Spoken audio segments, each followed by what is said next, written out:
this shit up.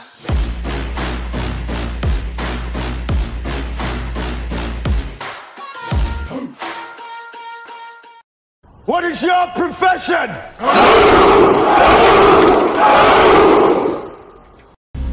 Nito po lamang buwan ng Enero, nagpatupad ng aumento sa monthly premium contribution ang Philippine Health Insurance Corporation o PhilHealth. Mula sa dating 4%, ito'y ginawa ng 5% ng monthly basic salary ng mga miyembro nito na itinuturing na direct contributors o yung mga may trabaho. May mga sektor pong tumututol sa naturang hakbangin. Kasi nga po naman, nataon na ang dagdag contribution ay mangyayari sa harap ng tumataas na presyo ng mga bilihin.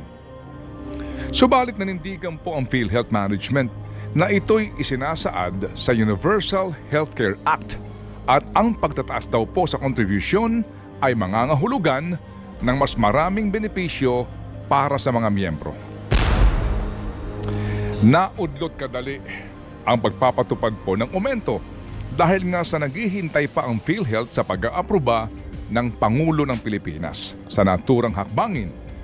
Ano pa nga ba't kinalaunan na ipatupad rin ang aumento?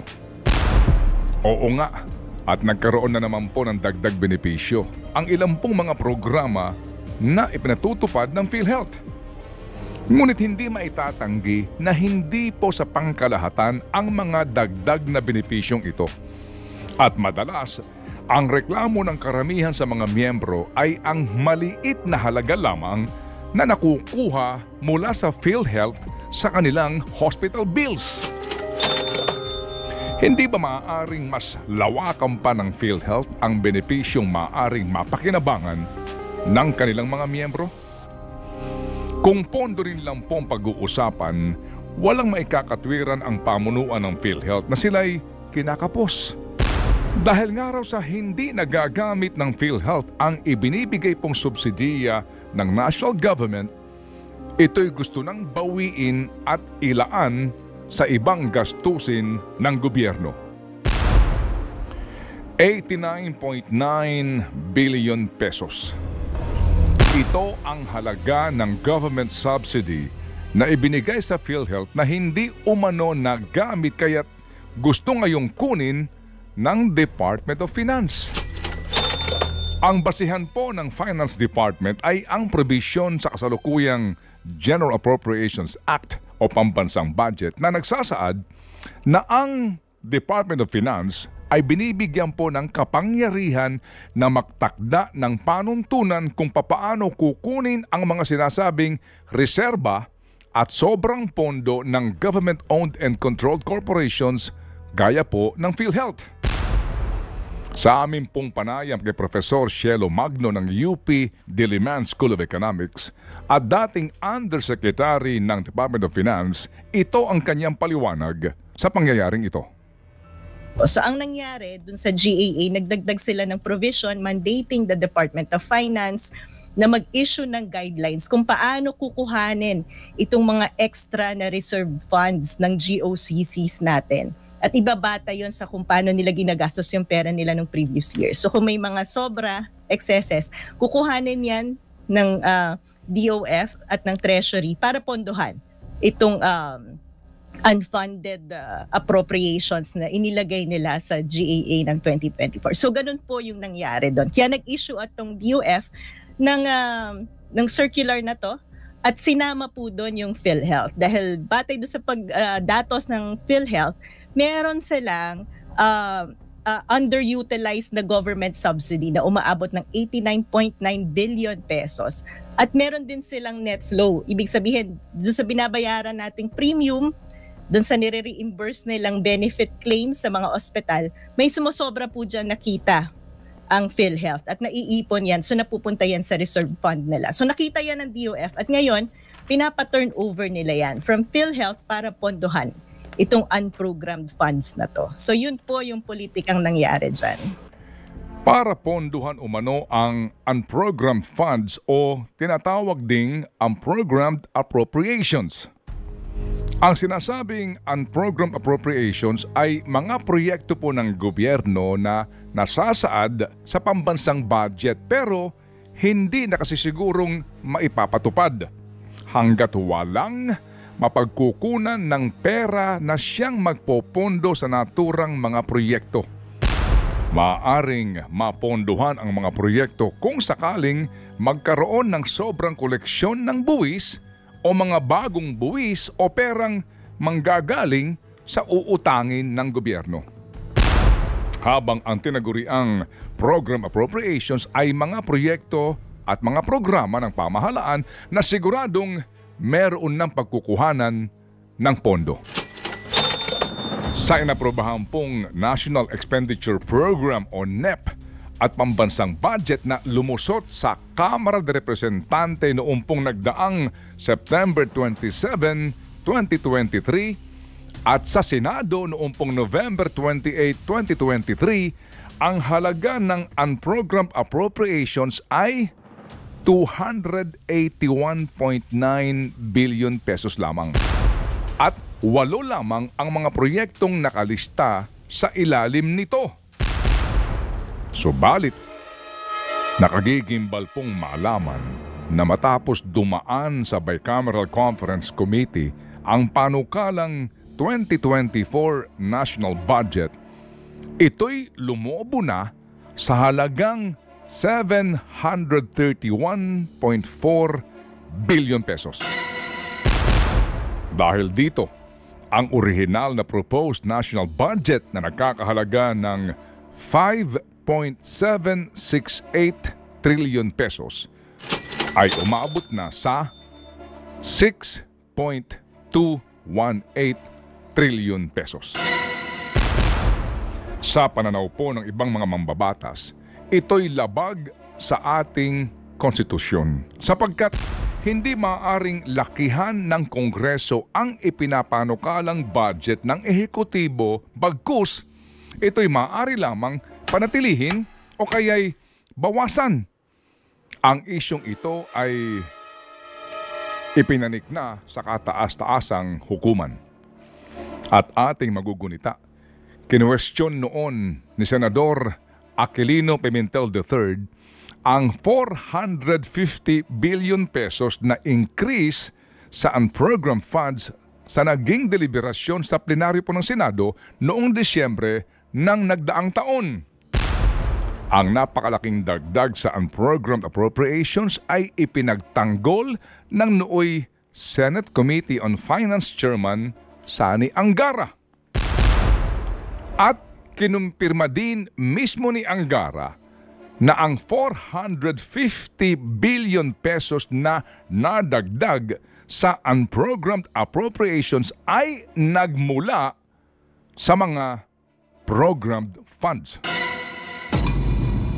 Ito ang sinabi sa atin ni Professor Cielo Magno tungkol sa isyong ito.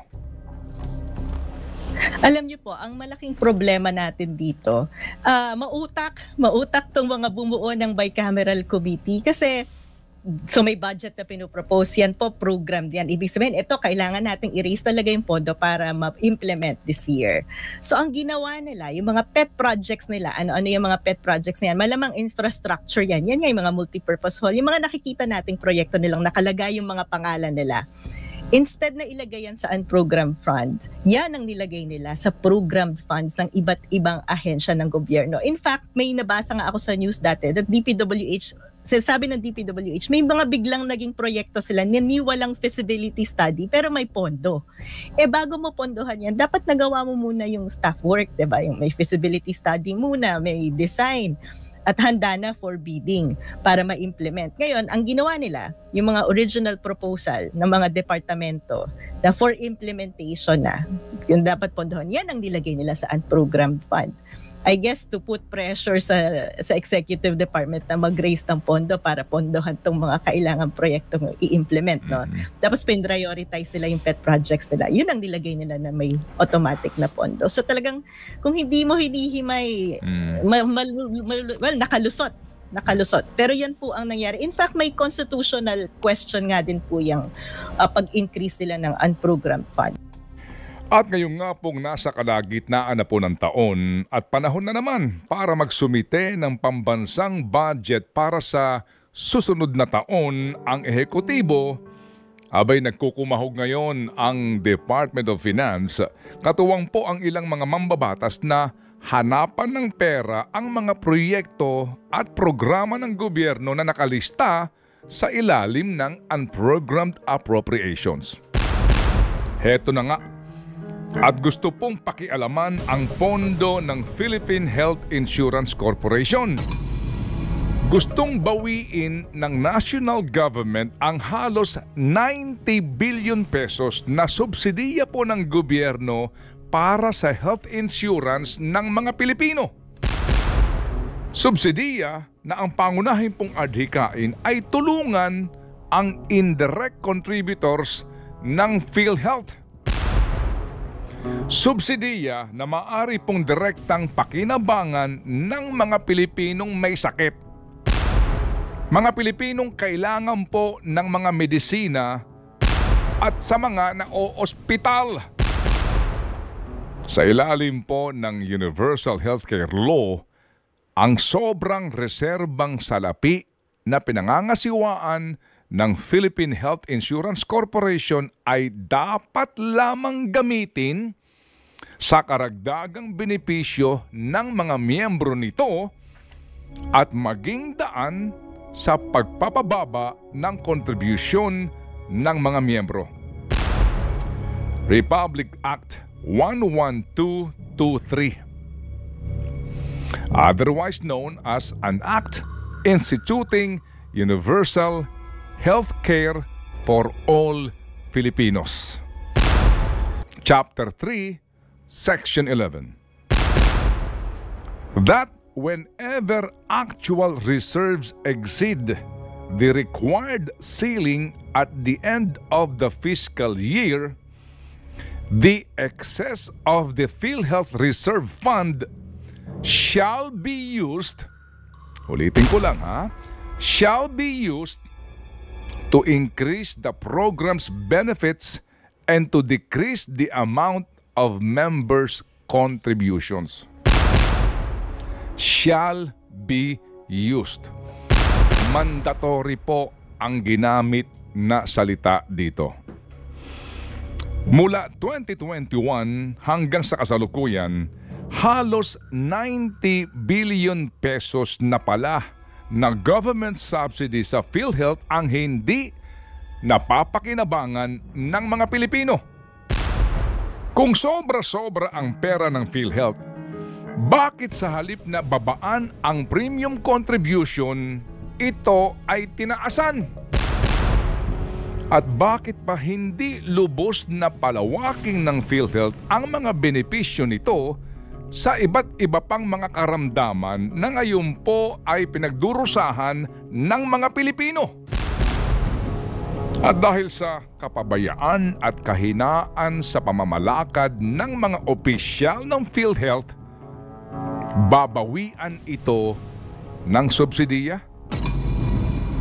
Subsidiya, pera ng gobyerno na pera ng bayan na ayon din po sa batas ay malaking bahagi ng koleksyon ng gobyerno sa tinaguriang sin taxes.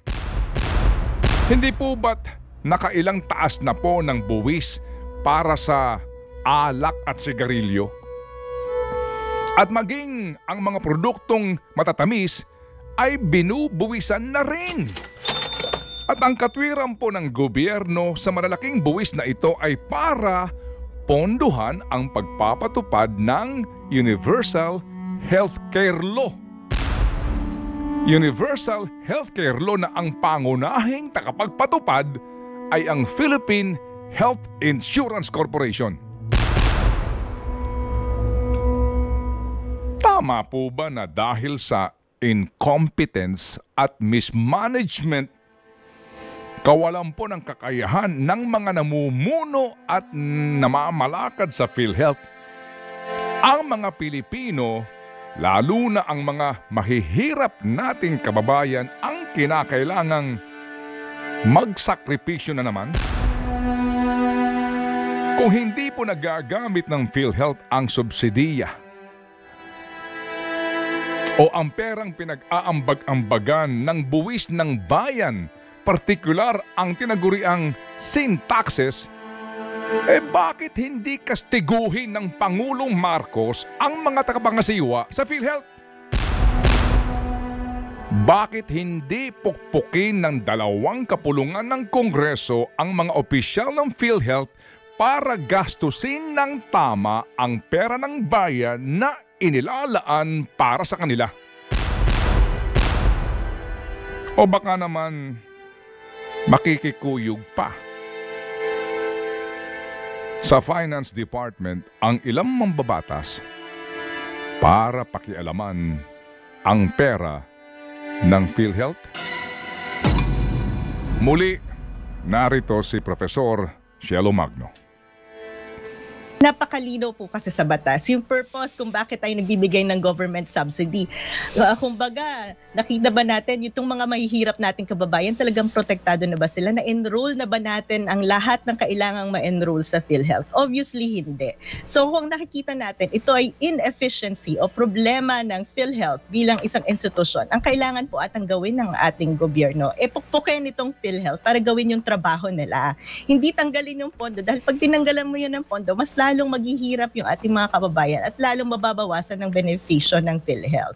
Ang pangalawang punto pa po, napakalinaw po dun sa Universal Healthcare Law natin. Ang sinasabi na kung ang PhilHealth ay magkaroon na ng excess na pondo, 2 po ang pwede nilang gawin. Kailangan nilang i-adjust yung mga benepisyo na natatanggap natin at yung mga serbisyo na kino-cover ng PhilHealth. O kaya, ibalik at i-reduce ang members' contribution kung sa tingin natin ay exhaustive na. But obviously, kulang na kulang itong serbisyong binibigay ng PhilHealth. So ang nararapat gawin ay i-adjust yung benepisyo na nakukuha natin dito. So nakakalungkot po na yung hocus-pocus na nangyari doon sa budget natin, yung mga insertion na ginawa ng congressman at senators natin, ay yan ay mapopondohan nitong nilalaan nating budget para sa universal healthcare, para nga maiwasan yung mga catastrophic na situation, lalo na kapag nagkakasakit tayo. Ngayon, kukuhanin yung pondo na yan para pondohan yung mga pet projects ng mga senador at congressman.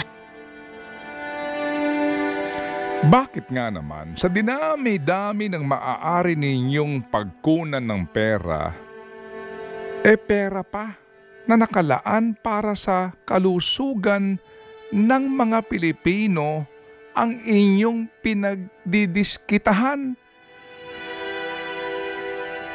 Lalo na po, ang perang nakalaan nga sana para po sa kalusugan ng pangkaraniwang pamilyang Pilipino. Ito pa ang gusto nyong kalikutin ngayon. Bakit ba laging bayan na lang ang kinakailangang magdusa at magsakripisyo para sa inyo? Bakit ba bayan na naman ang agrabyado?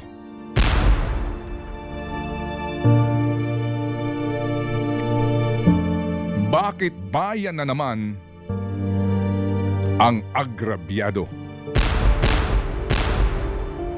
Think about it. What is your profession?